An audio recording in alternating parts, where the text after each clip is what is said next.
ધોરણ 10 વિદ્યાર્થી મિત્રો, આજે આપણે પાંચમું કાવ્યની ચર્ચા કરીશું, જેનું નામ છે દીકરી.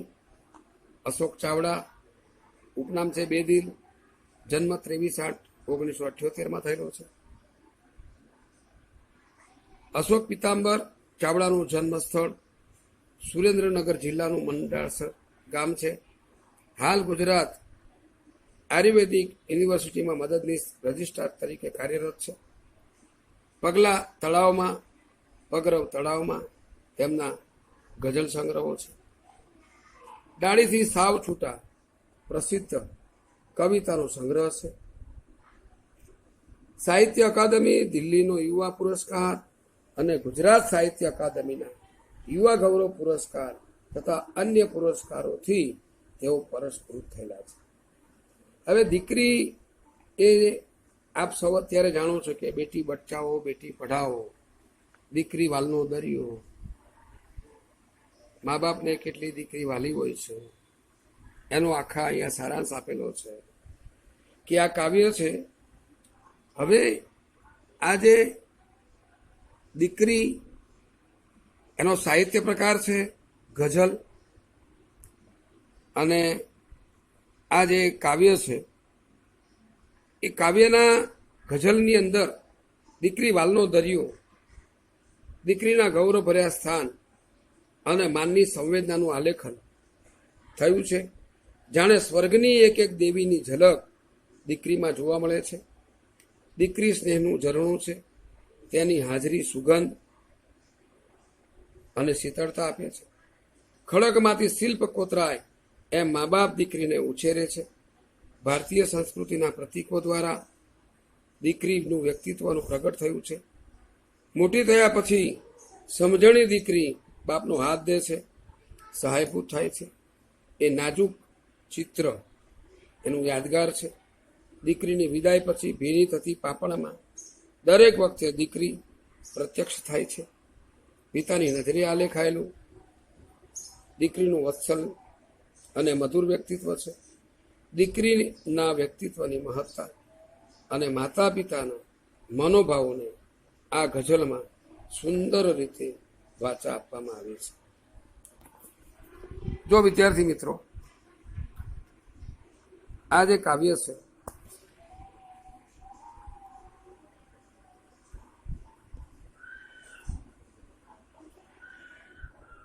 એમાં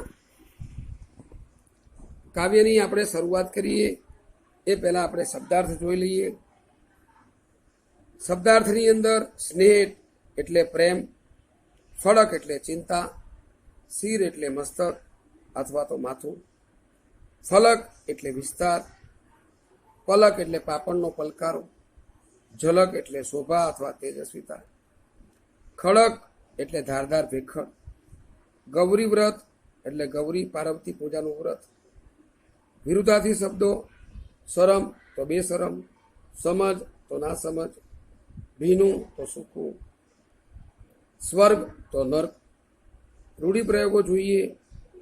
માથે હાથ ફેરવવો એટલે આશીષ આપવા અથવા કાળજી લેવી, હાથ દેવો તો સહારો આપવો અથવા હૂંફ આપવી. તો વિદ્યાર્થી મિત્રો, આપણે કાવ્યની અહીંયા સમજણ તમને આપી. સમાનાર્થી, વિરુદ્ધાર્થી, રૂઢિપ્રયોગો જોયા. હવે આખું જે કાવ્ય છે દીકરી ગઝલ સ્વરૂપે, એ જે કાવ્ય છે એ કાવ્યને આપણે થોડું સ્વરૂપમાં ઊંડાણપૂર્વક એની ચર્ચા કરીએ તો આ કાવ્યનો મુખ્ય ભાવાર્થ એવો છે કે જે દીકરી છે, કવિએ દીકરીને સ્વર્ગની એક એક દેવીની ઝલકમાં દીકરી છે, સુખડ ચંદન ને કુમકુમના તિલકમાં દીકરી. જો વિદ્યાર્થી મિત્રો, સ્વર્ગની એક એક દેવીની ઝલકમાં દીકરી છે, સુખડ ચંદન ને કુમકુમના તિલકમાં દીકરી. સ્નેહનું ઝરણું એનું જ આ પરિણામ છે, કોતરે છે કોઈ વર્ષોથી ખડકમાં દીકરી. લાજ મર્યાદા શરમ ગૌરી વ્રતની હારમાં ઉછેરે છે રોજ કાયમથી ફળકમાં દીકરી, જે સિરે હું હાથ ફેરવતો હવે એ હાથ દે, વિસ્તરે છે એમ સમજણના ફલકમાં દીકરી. સૂર શરણાય સગા સંબંધીઓની ભીડમાં રોજ ભીની થાય છે, ભીની ફલકમાં દીકરી. આ કાવ્ય નો સાહિત્ય પ્રકાર ગઝલ છે. કાવ્યના કવિ છે અશોક ચાવડા, જેનું ઉપનામ મેદિલ છે, અને આ કાવ્ય પગરવ તળાવમાંથી લીધેલું છે. કાવ્યની આપણે તમને સમજણ આપીએ તો પહેલી પંક્તિ જોઈએ. સ્વર્ગની એક એક દેવીની ઝલકમાં દીકરી, છે સુખડ ચંદન ને કુમકુમના તિલકમાં દીકરી. કવિ એવું કહે છે કે સ્વર્ગની દેવીની ઝલકમાં મને દીકરી દેખાય છે, અને સુખડ ચંદનમાં જે આપણે તિલક કરીએ છીએ કપાળે, ભાલે, લલાટે, તો સુખડ ચંદનમાં જે તિલક આપણે જોઈએ છે એ હું તિલક જોઉં છું. ત્યાં પણ મને તેવી સૌમ્ય દીકરીના દર્શન થાય છે. બીજું કે શુભ જે કાર્ય વખતે કરતા કુમ તિલકમાં પણ એવી સુકનવંતી દીકરીના દર્શન થાય છે. આપણે જ્યારે કોઈ શુભ કામ કરીએ, આપણે ત્યાં યજ્ઞ, હોમ, હવન, કોઈના લગ્ન હોય, ત્યારે આપણે શુભ કાર્ય કરીએ ત્યારે તિલક ચોખા લગાવે છે. તો કવિ એવું કહે છે કે શુભ કાર્ય વખતે કરતા કુસુમ તિલકમાં પણ એવી જ સુકનવંતી દીકરીના દર્શન થાય છે. બીજી પંક્તિ જો. સ્નેહનું ઝરણું એનું જ આ પરિણામ છે, કોતરે છે કોઈ વર્ષોથી ખડકમાં દીકરી. આપણે જોયું સ્નેહ એટલે પ્રેમ. જે દીકરીનું સ્નેહનું ઝરણું છે, ઝરણું એટલે નદીઓના પાણીમાં વહેતું ઝરણું. કવિ કહે છે કે દીકરી સ્નેહનું ઝરણું છે, અને ઝરણું ખડકમાં થઈને જ્યારે વહે છે ત્યારે તે ખડક પર સ્નેહરૂપી કોતર કામ કરે છે. તમે જોજો નદીઓના પાણી એટલી ઝડપથી જતા હોય, એટલી ઝડપથી ગતિથી જતા હોય કે પથ્થરને કોતરી નાખે, ખીણ બનાવી દે, પણ સ્નેહરૂપી. એટલે કવિ કહે ઝરણું ખડકમાં થઈને જ્યારે વહે ત્યારે તે ખડક પર સ્નેહરૂપી કોતર કામ કરે છે. એ રીતે દીકરીનો ઉછેર મા બાપ ખૂબ જ કાળજીથી કરે છે. પંક્તિ ત્રીજી જુઓ. કવિ આગળ કહે છે કે લાજ મર્યાદા શરમ ગૌરી વ્રતોની હારમાં ઉછેરે છે રોજ કાયમથી ફળકમાં દીકરી. કવિ કહે છે કે દીકરી એટલે લાજ મર્યાદા. ખરેખર દીકરીનું જે માતા પિતા જે ઉછેર કરે છે એ ઘણા લાજ અને મર્યાદાથી, શરમપૂર્વક. કારણ કે દીકરી એટલે શરમનો શેરડો. દીકરી ગૌરી વ્રતો કરતી કરતી મોટી થાય. ફૂલકાજીનું વ્રત કરે, જયા પાર્કનું વ્રત કરે, ગૌરી વ્રત કરે. અહીંયા લખ્યું છે કે દીકરી ગૌરી વ્રતો કરતી કરતી મોટી થાય, ઉછરે છે રોજ કાયમથી ફળકમાં દીકરી. છતાં તે કાયમ કોઈક ને કોઈક ચિંતા એને કરવી પડે.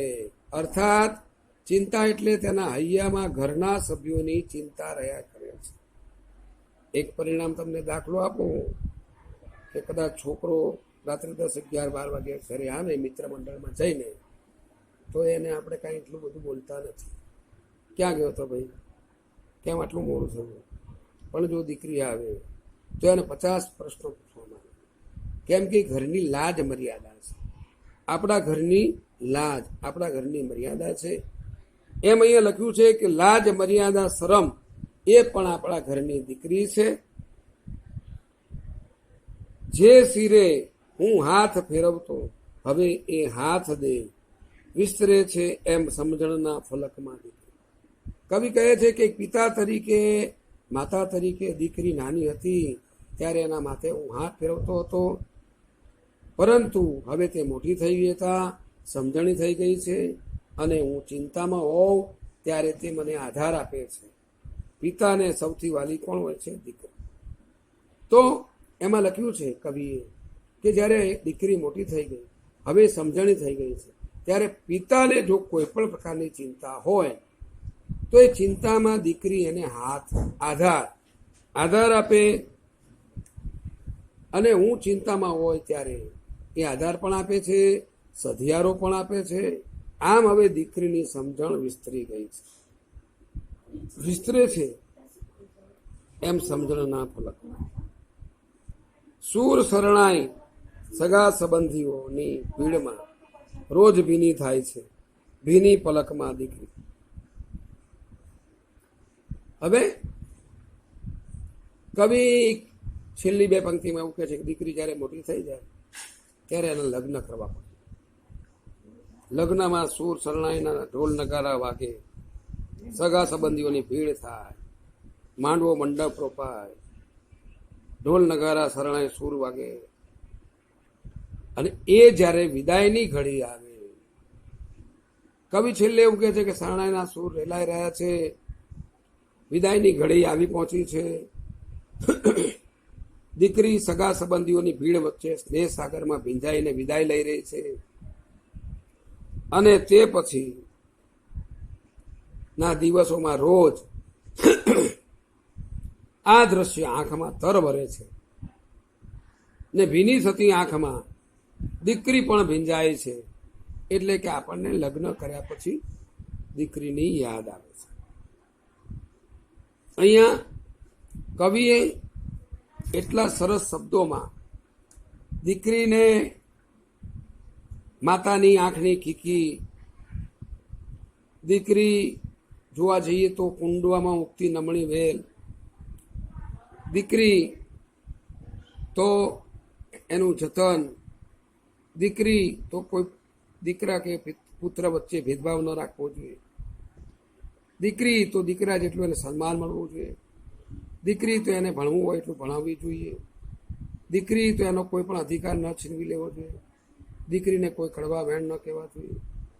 દીકરી તો ઘરનો દીવો છે, અને તેનો પ્રકાશ ઘરના અંધકારને દૂર કરે છે, તેને કદી બુઝાવવા દેવો ન જોઈએ. કવિએ બહુ સરસ વાત કરી છે આખા કાવ્યમાં કે મોટી થઈને જો પારકા ઘરે જતી રહે ત્યાં પણ તેને લાડ પ્યાર ન આપે, ન મળે, એ મા બાપના ઘરેથી એને પ્રેમ ભાવ લાડ મળે છે. પણ જો કદાચ દીકરીને પોતાના મા બાપના ઘરે લાડ પ્યાર ઓછા મળ્યા હોય તો એટલા માટે કવિ એવું કહે છે કે એને પૂરેપૂરો લાડ ભાવ પ્રેમ એને ઘરમાંથી મળવો જોઈએ. ખડક પર જેટલી કાળજી લઈ કલાકાર મૂર્તિ કંડારે છે, એવી ચીવટ ખંત કાળજી દ્વારા દીકરીનો સંપૂર્ણ ઘાટ કરવો જોઈએ, એનો વિકાસ કરવો જોઈએ, એનો ઉછેર કરવો જોઈએ.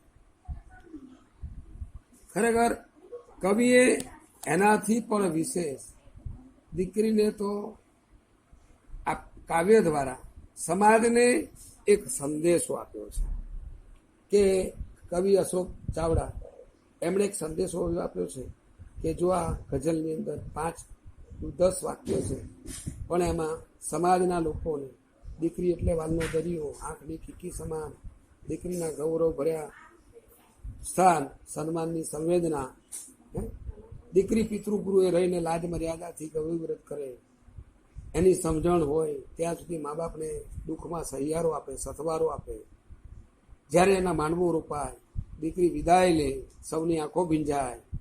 આ બધી બાબતો આપણા એક કલ્પનાની નહીં પણ સાચી સ્મૃતિ સમાન છે. ભાવવાઈ લયમાં લખાયેલી દીકરી એ એનો મહિમા, એનું ગાન, આ દીકરીની કદી આપણે ઉપેક્ષા ન કરવી જોઈએ. દીકરી ઘરમાં દીકરા જેટલું માન આપવું જોઈએ. સંકટ સમયે ખરેખર દીકરીને આપણે પુત્ર સમોવડી બનાવવી જોઈએ. જેટલું આપણે દીકરાને, જેમ કે દીકરાને મોબાઈલ લઈ આપીએ તો દીકરીને પણ 16.5 લાખનો મોબાઈલ આપવો જોઈએ, દીકરીને પણ કપડાં લઈ આપવા જોઈએ, દીકરાને પ્રેમથી આપણે બાઇક લઈ આપીએ છીએ તો એને પણ એક્ટિવા લઈ આપવી જોઈએ. અને આવી રીતે દીકરો દીકરી એક સમાન એવું સમાજની અંદર ગૌરવ આપેલું સમાન કરવામાં આવ્યું છે. તો વિદ્યાર્થી મિત્રો, આ આજનું કાવ્ય તમારે પીડીએફમાં શબ્દાર્થ, સમજૂતી, વિરુદ્ધાર્થી, રૂઢિપ્રયોગો લખવાના છે.